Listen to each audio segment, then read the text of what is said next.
నమస్తే. ఇది అఖండ భారత కాలం నాటి రహస్యాల అన్వేషణ. శతాబ్దాలుగా అదృశ్యంగా ఉన్న అపురూప ఆలయాలు, చారిత్రక ప్రదేశాలకు దృశ్య రూపం ఇవ్వడానికి టీవీ9 చేస్తున్న సాహస యాత్ర. రండి, మీరింతవరకు చూడని ఇంద్రవ్రజ్ అద్భుతాన్ని ఆవిష్కరిస్తున్నాం. సహ్యాద్రి సానువుల్లో ప్రపంచానికి తెలియని ఆ అపురూప ఘట్టాన్ని ఇవాళ టీవీ9 దృశ్యంలో చూడబోతున్నారు.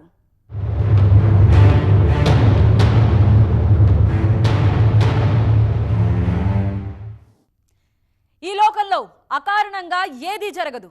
ప్రతి ఘటన వెనుక ఏదో ఒక కారణం ఉంటుంది. ప్రతి చర్య వెనుక ఏదో ఒక పరమార్థం దాగి ఉంటుంది. అలాంటిదే ఇంద్రవ్రజ్ కోసం చేపట్టిన సాహస యాత్ర. అసలు ఏమిటి ఇంద్రవ్రజ్? ఎక్కడుంది? ఇంద్రుడి వజ్రాయుధానికి ఇంద్రవ్రజ్కు సంబంధం ఏంటి?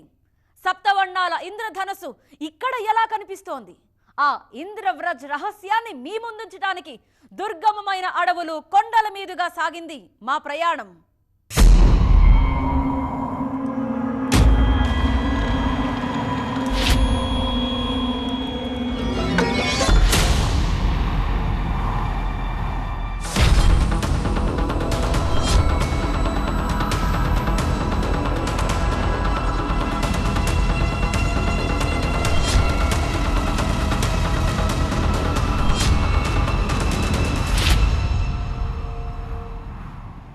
పౌరాణిక గ్రంథాల్లో మాత్రమే కనిపించిన ఆ దృశ్యాన్ని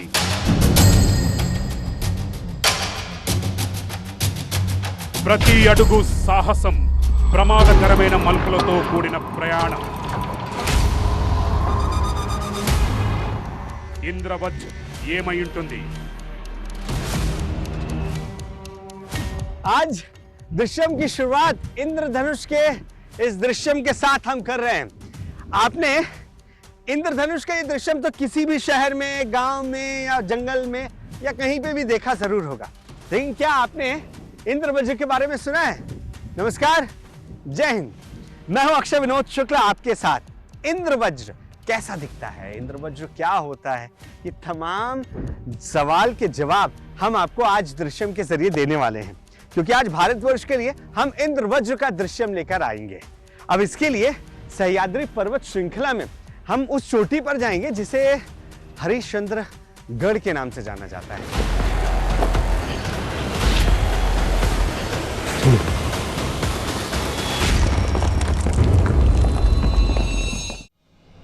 ఎలా ఉంటుంది, ఎక్కడుంటుంది అన్న ప్రశ్నలు మా మనస్సును తొలిచివేస్తున్న సమయంలో దాని చిరునామా మహారాష్ట్రలోని కొంతమంది ట్రెక్కర్స్ నుంచి లభించింది.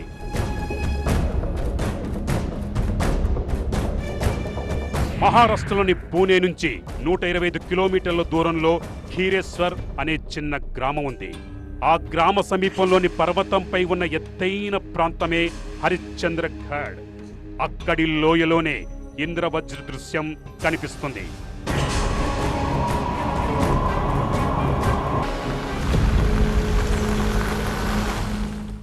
సుదీర్ఘ ప్రయాణం తర్వాత ఖీరేశ్వరం చేరుకున్నాం.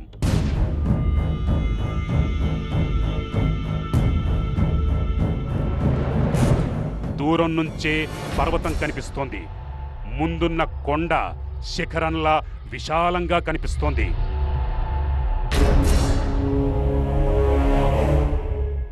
ఆకాశాన్నంటుతున్న శిఖరం చుట్టూ అలముకున్న దట్టమైన మేఘాలు. ఈ ఎత్తైన పర్వతం పాదాల చెంత ఉన్న ఖీరేశ్వర్ గ్రామాన్ని చేరుకున్నాం. అయితే ఇంద్రవజ్ర అంటే ఏంటన్న ప్రశ్న మా మదిని ఇంకా తొలుస్తూనే ఉంది.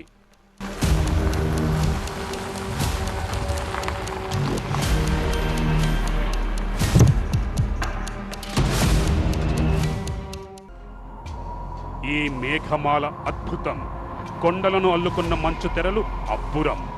పర్వత ప్రాంతాల్లోని ఎత్తైన ప్రదేశాల్లో ఇలా మేఘాలతో అందమైన దృశ్యాలు ఆవిష్కృతమవుతాయి. అవి ఇంద్రధనస్సును పోలి ఉంటాయి. ప్రత్యేకమైన కాంతితో మెరిసి కాసేపటికే మాయమవుతాయి. ఇంద్రధనస్సును ఇంద్రుడి వజ్రాయుధంగా అక్కడి వారు చెబుతున్నట్టుగా మాకు అనిపించింది. మా సందేహాలను గుర్తించిన గ్రామస్తులు ఇంద్రధనస్సు అర్ధచంద్రాకారంగా ఉంటుందని కొందరు, ఇంద్రవజ్ర గుండ్రంగా ఉంటుందని ఇంకొందరు చెప్పారు.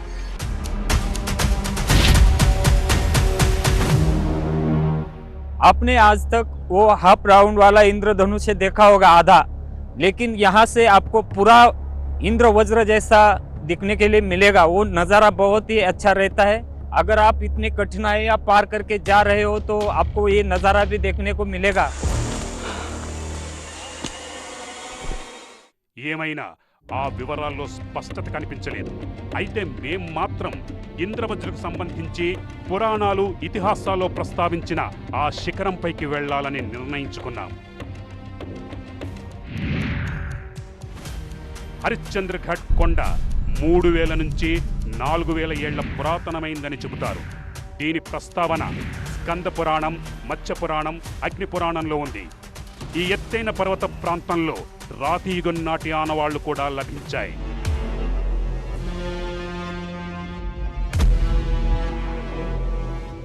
ये जो पहाड़ आप मेरे पीछे देख रहे हैं, हमें इस पहाड़ के ऊपर चढ़ना है और इस पहाड़ की दूसरी तरफ जो हिस्सा है, दरअसल वो हिस्सा बताया जाता है जहां पर आपको इंद्रवज्र नजर आता है।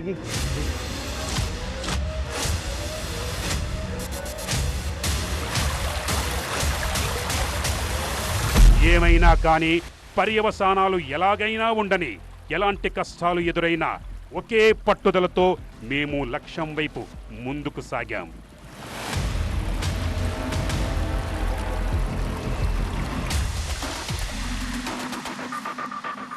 ఐదు 5000 అడుగుల ఎత్తును ఎక్కాల్సి ఉంది.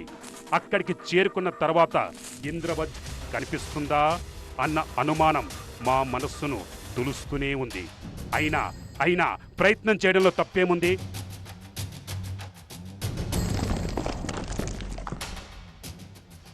పౌరాణికంగా ప్రాధాన్యత ఉన్న ప్రాంతం, ఏదో ఒక అద్భుత దృశ్యం కనిపించకపోతుందా అని ముందుకు సాగాం.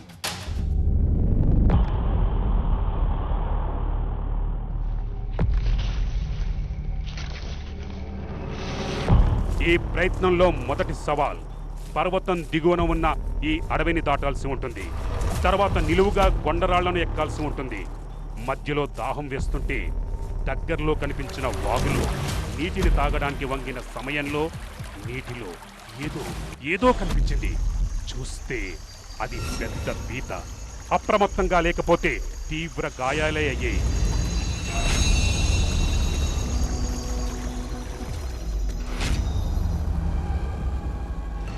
ముందుకు సాగే కొద్దీ మరిన్ని అవరోధాలు ఎదురయ్యాయి.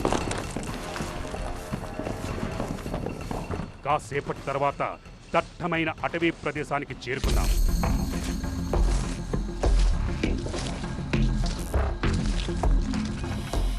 ఇక్కడ సూర్యకాంతి కూడా సోకని దట్టమైన అడవి. అయినా మా నడక ఆగలేదు.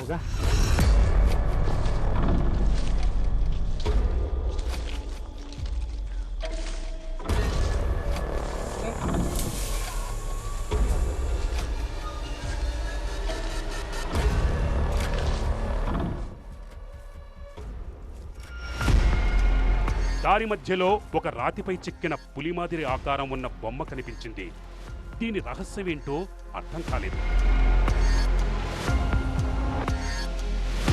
మరోవైపు మాలో పులి భయం మొదలైంది. అయితే ఇంద్రవజ్ర దృశ్యాన్ని తొలిసారిగా టీవీలో చూపెడుతున్నామన్న ఉత్సాహంలో పులి భయం మరుగున పడిపోయింది. మా మదిలో ఒక ప్రశ్న రేకెత్తింది. ఇంద్రవజ్ గోళాకృతిగా ఉంటుందని గ్రామస్తులు చెబుతున్నారు. కానీ వజ్రాయుధంకు సంబంధించి పురాణాల్లో మరో కథ ప్రచారంలో ఉంది. వజ్రాయుధం ఇంద్రుడి ప్రధాన ఆయుధం. ఇది దదీచి మహర్షి ఎముకతో తయారు చేయబడిందని చెబుతారు. వజ్రాయుధం చూడటానికి ఎలా ఉంటుందన్నది ఎవ్వరికీ తెలియదు. వజ్రాయుధం ఆకారం వెన్నెముకతో కూడిన పక్కటెముకలను పోలి ఉంటుందని భావిస్తారు. ఈ చిక్కుముడి శిఖరం పైనే విడిపోతుంది. అలా ఆలోచిస్తూనే సగం దూరం ప్రయాణం పూర్తయింది.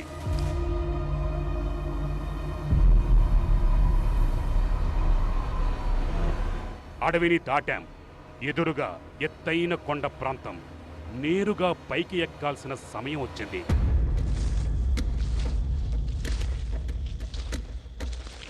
అకస్మాత్తుగా వాతావరణంలో మార్పులు. భారీ వర్షం. శిఖరంపైకి ఎలాగైనా చేరాలన్నదే మా లక్ష్యం. ఏదో సాధించాలన్న పట్టుదల ఇంద్రవజ్రను ప్రపంచానికి చూపించాలన్న తపన మమ్మల్ని అడ్డంకులు అధిగమిస్తూ ముందుకు సాగేలా చేసింది.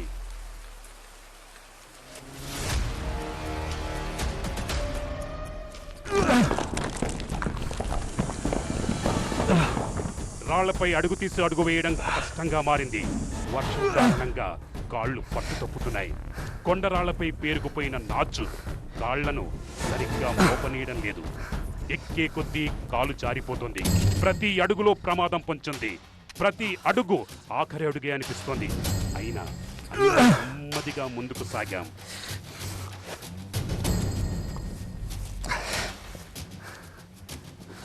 అప్పుడే మార్గంలో చిన్న ఇంద్రధనస్సు సాక్షాత్కరించింది.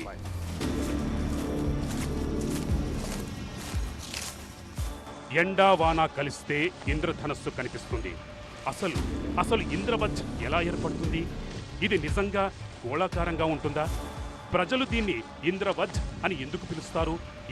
ఇలా ఎన్నో సందేహాలకు జవాబు హరిశ్చంద్రగఢ్ శిఖరం ఎక్కాకే లభిస్తుంది. ఇప్పటికైతే దానిపైకి చేరడానికి శక్తిని కూడా తీసుకుని ముందుకు సాగాల్సి ఉంటుంది.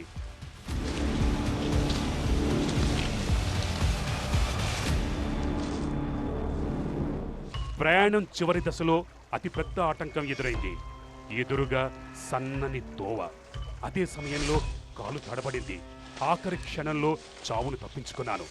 మొత్తానికి ప్రయాణంలో చివరి దశను విజయవంతంగా దాటి ఎత్తైన ప్రాంతానికి చేరుకున్నాం.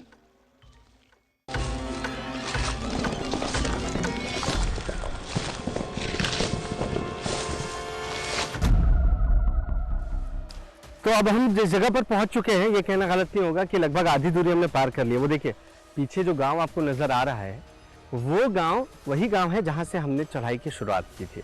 और अब यहाँ दरअसल आने के तकरीबन 8 रास्ते हैं। हम जिस रास्ते से आ रहे हैं, इस पर एक भी मनुष्य यानी कोई भी मनुष्य हमको नजर नहीं आया है। अब हमको इस पहाड़ के ऊपर चढ़ना है, जिसमें तमाम छोटे छोटे झरने नजर आ रहे हैं। ఈ ఎత్తైన ప్రదేశంలో నెలకొన్న ప్రకృతి రమణీయత అద్భుతం. ఈ దృశ్యాలు కనువిందు చేశాయి. భూమి ఆకాశం మధ్య గాలిలో ఊగుతున్నామా అన్నట్టుగా దాదాపు 5000 అడుగుల ఎత్తులో ఉన్నాం. ముందు లోతైన లోయ. ఈ లోయలోనే ఇంద్రవజ్ర ఆకృతి కనిపిస్తుందంటారు. అది క్షణం మాత్రమే కనిపించి అదృశ్యమవుతుందని చెబుతుంటారు. ఇంద్రవ్రజ్ ప్రకృతిలో అంతర్లీనంగా దాగి ఉన్న రహస్యానికి దృశ్య రూపం. సంకల్ప మార్గంలో సాగితేనే సరికొత్త దృశ్యం ఆవిష్కృతమయ్యేది. అందుకే ఆ సాహసం శ్వాసగా ముందుకు సాగాం. ఇంద్రవ్రజ్తో పెనవేసుకున్న అద్భుత చారిత్రక సత్యాలను వెలికి తీశాం. సహ్యాద్రి సానువుల సాక్షిగా ఆ అద్భుత దృశ్యం ఆవిష్కరిస్తున్నాం. గోళాకారంలో ఉన్న ఆ ఇంద్రధనుసు సౌందర్యాన్ని చూడటానికి 1000 కళ్ళు కూడా సరిపోవు.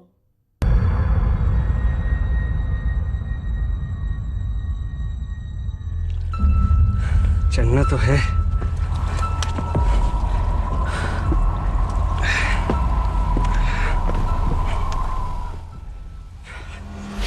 అది గోళాకారంగా ఉంటుంది. ఇంద్రుడి వజ్రాయుధంలా ఉంటుంది.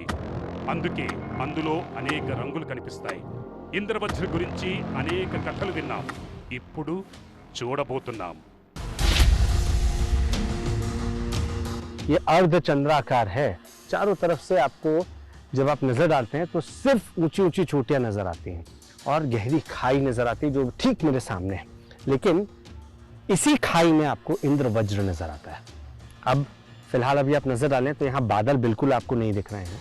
అయితే అది ఒక నిర్దిష్ట సమయంలో కనిపిస్తుందని చెప్పలేం. రెప్పపాటులో కనిపిస్తుంది. రెప్పపాటులోనే మాయమవుతుంది. మేఘాలు సూర్యరశ్మి లేకుండా అది కనిపించడం దాదాపు అసంభవం.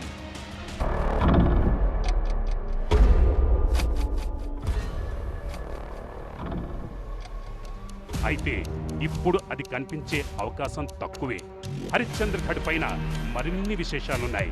కొంచెం పరిశీలించి చూస్తే కొంచెం దూరంలో తారామతి పర్వత ప్రాంతం, దాని దిగువన ఒక చిన్న గుహ ఆలయం కనిపిస్తున్నాయి. గుహ ఆలయం చూడాలంటే కిందకు వెళ్లాల్సి ఉంటుంది. నడుముకు తాడు కట్టుకొని కిందకు దిగడం ప్రారంభించాం.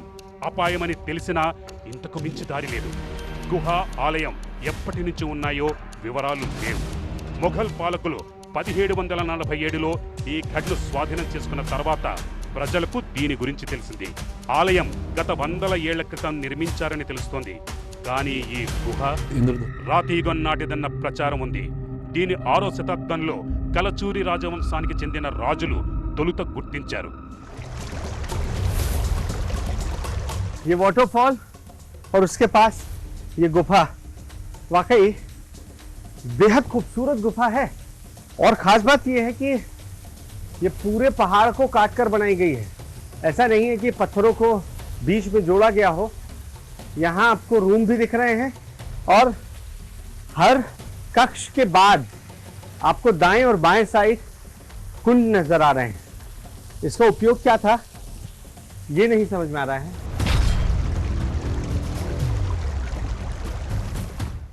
గుహ 6వ శతాబ్దానికి చెందినది అనుకుంటే పురాణాల ప్రకారం ఈ గుహ ఇంద్రుడి వజ్రాయుధానికి సంబంధం ఉందని తెలుస్తోంది.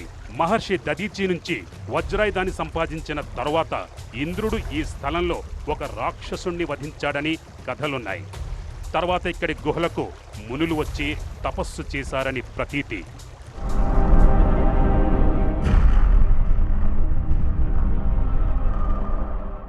గుహ ఎదురుగా మహాదేవుడి ఆలయం ఉంది. ఇది చూడగానే పురాణం కాలం నాటి ఆలయంగా మనకనిపిస్తుంది. గర్భగుడిలో శివలింగం ఉంది. ఈ లింగం అన్ని కాలాల్లో నీళ్లలోనే మునిగుంటుంది. గుహ పైకప్పును తొలిచి ఏర్పాటు చేసిన 4 స్తంభాలున్న మండపం కింద శివలింగం ఉంది. ఇందులో 3 స్తంభాలు విరిగిపోయాయి. ఒకే ఒక స్తంభం పైన ఈ గుహ నిలబడి ఉండటం విశేషం. అయితే దీన్ని ప్రజలు మరోలా విశ్వసిస్తూ ఉంటారు. यहाँ जो तमाम लोग हैं वो मानते हैं कि ये जो 4 खंबे हैं 4 अलग अलग युगों को दर्शाते हैं। देखिए ये खंबा पूरी तरीके से खड़ा हुआ है, जबकि आप बाकी जगह जाएंगे तो आपको नजर आएगा कि ये खंबा लगभग 1/3 बचा हुआ है, जबकि इसके पीछे कोई जो खंबा था वो पूरी तरीके से अब क्षतिग्रस्त हो गया है, टूट गया है। अब माना यह जाता है कि जैसे सतयुग, त्रेता युग, द्वापर युग ये खत्म हो चुके हैं, तो एक एक युग के खत्म होने के बाद एक एक खंबे यहां खत्म होते गए, नष्ट होते गए। और अब आप जब कलयुग में हैं तो ये खंबा पूरी तरीके से यहां ठोस बना हुआ है, और जिस दिन ये खंबा टूटेगा उस दिन माना जाएगा कि प्रकृति का अंत है।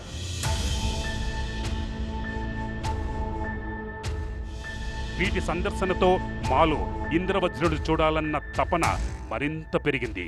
కానీ అప్పటికే చీకటి ఆవరించింది. ఇంద్రవజ్రుడు చూడాలంటే ఉదయం వరకు వేచి ఉండక తప్పదు.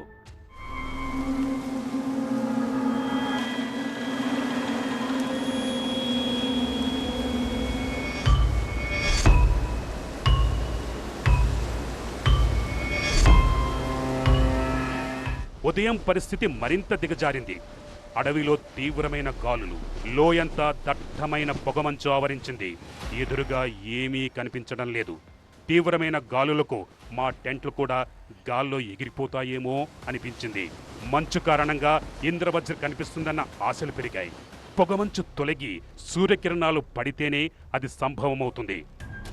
इंतजार सिर्फ एक चीज का है जिसके लिए हम यहाँ पहुंचे हैं, यानी इंद्र वज्र। वो कभी भी इस घाटी में नजर आ सकता है क्योंकि धूप खिल रही है, और उसकी परछाई के साथ ही, मतलब आप जब यहाँ खड़े होते हैं नीचे की ओर देखते हैं तब आपको अपनी परछाई इंद्र वज्र के बीच में नजर आती है।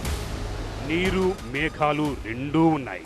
ఇక వాతావరణం మారి సూర్యుడు పైకి రావాలని ఆశిస్తున్నాం. అప్పుడే ఇంద్రవజ్ర అద్భుతం వీక్షించే అవకాశం ఉంటుంది. భారతదేశం మొత్తంలో కేవలం ఇక్కడ మాత్రమే ఇంద్రవజ్ర కనిపిస్తుందని అంటుంటారు. మా దృష్టి అంతా పూర్తిగా లోయపైనే ఉంది.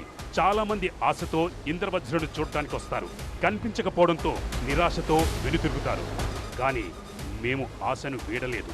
చూపులు లోయపై నిలిచాయి. ఆశ్చర్యం.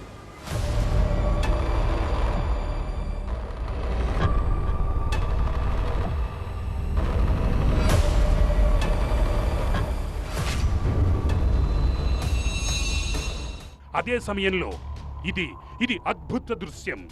గోళాకార ఇంద్రధనుస్సు మధ్యలో దాన్ని చూసే వ్యక్తి నీడ సైతం కనిపిస్తోంది.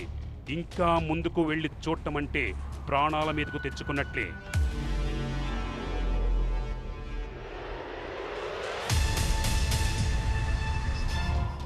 డ్రోన్ కెమెరాతో ఇంద్రవజ్రుని చిత్రీకరించాం. ఇంద్రవజ్ర ఆకృతి పూర్తిగా మీకు చూపెడుతున్నాం. ప్రజలు దీన్నే ఇంద్రవజ్ర అని పిలుస్తున్నారు.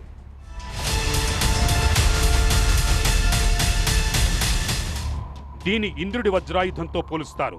దీని గురించి ఎన్నో కథలు విన్నాం. ఇప్పుడు ఆ ఇంద్రవజ్ర మా ముందున్నది. ఇది కనిపించడం అద్భుతం. మమ్మల్ని మరింత ఆశ్చర్యచకితులను చేసింది.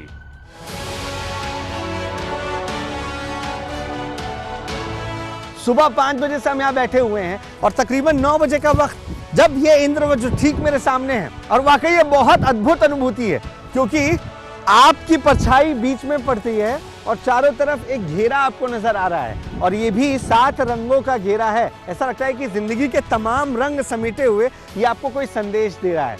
ये आपके हर थकान का जवाब है.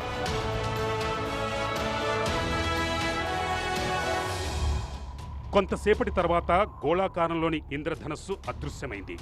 అయితే ఆ అద్భుత క్షణాలను కెమెరాతో అన్ని కోణాల్లో చిత్రీకరించడం జరిగింది. ఈ ఆకృతి విస్మయం కలిగించేదే. మానవుని ఆలోచన పరిధికి మించినది.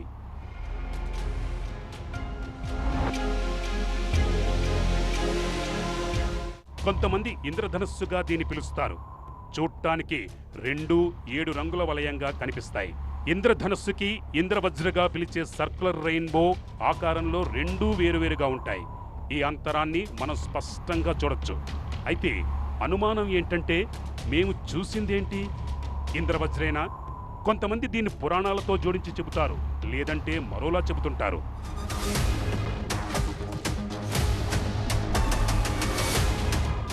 అయితే ప్రస్తుతం మరో దానితో అన్న భావనకు తావులేదు. దీన్ని అర్థం చేసుకోవడానికి ఢిల్లీలోని ఒక నిపుణుణ్ణి సంప్రదించాం. మేము తీసిన అన్ని చిత్రాలను ఆయనకు చూపించాం. ఆయన వివరణతో మేము విస్మయానికి గురయ్యాం. इंद्रधनुष के तो 2 इंद्रधनुष बनते हैं. वैसे एक प्राइमरी इंद्रधनुष कहते हैं, एक सेकेंडरी इंद्रधनुष बनता है जो उसके ठीक ऊपर होता है. ये जो प्राइमरी इंद्रधनुष होता है वो 40 से 42 डिग्री के बीच में होता है. जो उससे ऊपर वाला होता है वो 50 से 53 डिग्री, 3 डिग्री का 50 से 53 डिग्री के बीच में होता है. ఏదైతే మనం ఇంద్రవజ్ర అంటామో, శాస్త్రవేత్తల ప్రకారం అది వృత్తాకారంలో ఉన్న ఇంద్రధనస్సు, అంటే గుండ్రని ఇంద్రధనస్సు అన్నమాట. కానీ భూమి నుంచి అది సగం మాత్రమే ఆకారంలో కనిపిస్తుంది. ఎత్తుకు వెళ్ళి చూస్తే ఇంద్రధనస్సు కూడా గుండ్రంగా కనిపిస్తుంది.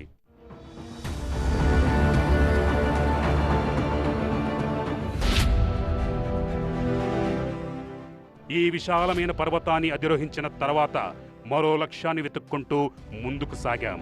సవాళ్లు ఎన్ని ఎదురైనప్పటికీ వెనకడుగు వేయకుండా మా అన్వేషణ కొనసాగుతుంది. మీరు చూసిన ప్రతి సన్నివేశం వెనుక ఓ పోరాటం ఉంది.